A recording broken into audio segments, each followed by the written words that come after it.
Le président de la République, Jovenel Moïse, a été assassiné dans la nuit du 6 au 7 juillet dernier en sa résidence privée à Pellerin 5. Les faits, les causes, les circonstances entourant l'assassinat du chef de l'État sont floues, peu connues. L'enquête vient à peine de commencer et pourtant, les préparatifs relatifs aux funérailles du chef de l'État sont déjà mis en branle.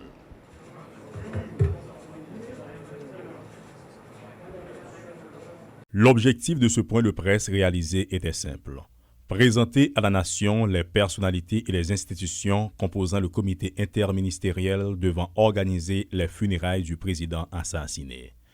Le ministre des Affaires étrangères et des Cultes, le ministre de l'Intérieur et des collectivités territoriales, le ministre de la Défense, le ministre de la Culture et de la Communication, le directeur général du Musée du Panthéon national, le directeur de cabinet du président défunt, le secrétaire général de la présidence en sont les composantes selon le Premier ministre AI qui détaille leur mission. C'est effectivement en accord avec Madame Président, famille, comité ça a créé par un arrêté qui a pour mission organiser dans le respect, dignité et solennité funérailles chef de l'État pays. Depuis le 7 juillet dernier, le gouvernement par intérim a décrété la permanence dans le cadre des mesures visant à faire jaillir la lumière sur l'assassinat du président Jovenel Moïse.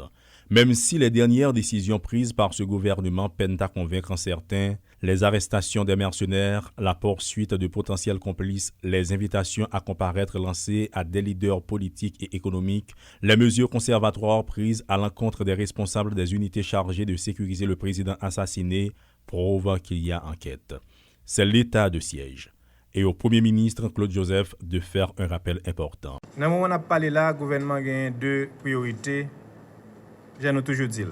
Continuer à mener l'enquête là pour permettre au président de la République là, Madame Li, Petite Li, Zamil, Alliel, Nation, de justice. Et puis faire tout ça qui est possible pour nous capables d'honorer mémoire président pendant qu'on a organisé bon gens funérailles pour lui. Mais l'autre permanence décrétée depuis l'assassinat du président Jovenel Moïse, c'est celle de la lutte pour recueillir son héritage politique. D'un côté, le docteur Claude Joseph a pris les rênes du pouvoir, se remettant en fonction en s'octroyant une mission spéciale, conduire le pays aux élections, alors qu'il s'apprêtait à mettre les clés sous la porte en respectant ainsi les dernières volontés exprimées par le président Jovenel Moïse. De l'autre côté, on retrouve le Premier ministre nommé le docteur Ariel Henry qui se dit l'héritier légitime et légal du chef de l'État. Par ailleurs, au sein du tiers du Sénat restant, 8 des 10 sénateurs proclament, suite à une résolution, Joseph Lambert, président provisoire, sans oublier le juge Mécène Jean-Louis, qui, lui aussi, joue le jeu d'une frange de l'opposition radicale depuis le 7 février 2021. Fort de tout cela, c'est qu'au pied de la dépouille mortelle du président assassiné, le combat ne fait que commencer. Face à toute l'incertitude, aux doutes qui planent autour du dossier de l'assassinat du chef de l'État Jovenel Moïse, l'enquête va-t-elle être mise en terre avec l'enterrement du chef de l'État ou va-t-elle se poursuivre comme à l'accoutumée? Paul Léel et Jean-Jules Desaugustes pour Télémétropole.